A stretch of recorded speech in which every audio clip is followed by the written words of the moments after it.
మొత్తానికి ఈ సంవత్సరం ఏదైతే ఉన్నదో అది ట్రోఫీ లేని టీంలకు బాగా కలిసి వస్తుంది. జనరల్గా మనం అంటాం కదా బ్రహ్మదేవుడి స్క్రిప్ట్ అని. అలా ఆ బ్రహ్మదేవుడు ఏం స్క్రిప్ట్ రాసిండో తెలియదు కానీ ఒక ఛాంపియన్స్ ట్రోఫీని మినహాయిస్తే కప్పులు లేని ప్రతి టీము కప్పులు వచ్చినాయి. మీరు బిగ్ బ్యాష్ లీగ్ ఇది హోబార్ట్ హరికేన్స్ని చూసుకోండి, బిగ్ బ్యాష్లో ఐపీఎల్ ఆర్సీబీని చూసుకోండి, మళ్ళీ ఇప్పుడు సౌత్ ఆఫ్రికా.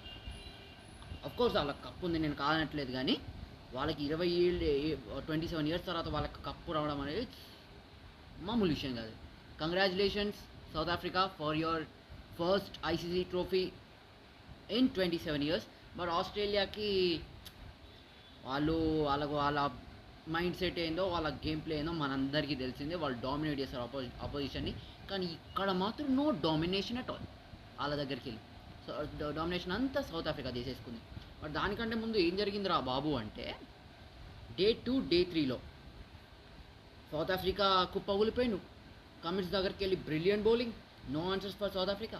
ఇక ఆ తర్వాత ఆస్ట్రేలియా వాళ్ళు బ్యాటింగ్ మొదలు పెట్టిండు, వాళ్ళు కూడా కుప్పగూలిపోయిండు. బట్ ఇన్ ది ఎండ్ వాళ్ళు తక్కువ స్కోర్కు కుప్ప కూలుతున్న టైంలో, కుప్ప కూలిపోతారా బాబు అనుకుంటున్న టైంలో then came Mitchell Starc. First ఇన్నింగ్స్లో 2 వికెట్లు తీసిండు. మళ్ళీ ఇక్కడ చూసుకుంటే 58 నాట్అవుట్. అలా కొంచెం ఆ పుష్ అనేది ఇచ్చిండు కాబట్టే ఆస్ట్రేలియా 282 అనే ఒక టార్గెట్ని సౌత్ ఆఫ్రికా ముందు పెట్టగలిగింది. ఎప్పుడైతే మార్క్రమ్ బ్యాటింగ్ మొదలుపెట్టిండో ఫుల్ కంట్రోల్ మొత్తం సౌత్ ఆఫ్రికాకి తీసుకొచ్చి పెట్టిండు. ఇక అక్కడి నుంచి no answers for Australia bowlers. వాళ్ళకి హేజిల్వుడ్ ఉన్నా, కమిన్స్ ఉన్నా, స్టార్క్ ఉన్నా, నో ఆన్సర్స్. పైగా 4th ఇన్నింగ్స్లో సౌత్ ఆఫ్రికా వాళ్ళకి పిచ్ కూడా సహకరించింది.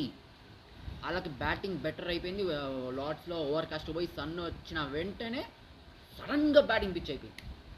ఇక ఊరుకుంటారా? చోకర్స్ నుంచి ఛాంపియన్స్గా ఎదిగిపోయినారు. Once again happy congratulations for South Africa on winning this 2023-25 ICC world test championship final. ఇంకా ఆస్ట్రేలియా గురించి మాట్లాడుకుంటే వాళ్ళు చేసేది ఏం లేదు. బట్ ఇంకొంచెం బెటర్గా చేసి ఉంటే బాగుండేది. ఓ స్టార్క్ మళ్ళా అబ్బా మొత్తం భుజాల మీద పోసిందని చెప్పుకోవాలి. భుజాల మీద పోసిండు బౌలింగ్. ఎవ్వరు వికెట్ తీయలేకపోయింది. అండ్ ఆ బ్రహ్మదేవుడి స్క్రిప్ట్కి అనుగుణంగా మనం ఒక్క అడుగు ముందుకు పోయినా మనకి the things will be different. ఇక్కడ బ్రహ్మదేవుడి స్క్రిప్ట్ రాసినప్పుడే ఆ స్క్రిప్ట్కి అనుగుణంగా వీళ్ళు నడుచుకున్నారు కాబట్టే వీళ్ళకి ఆ ట్రోఫీ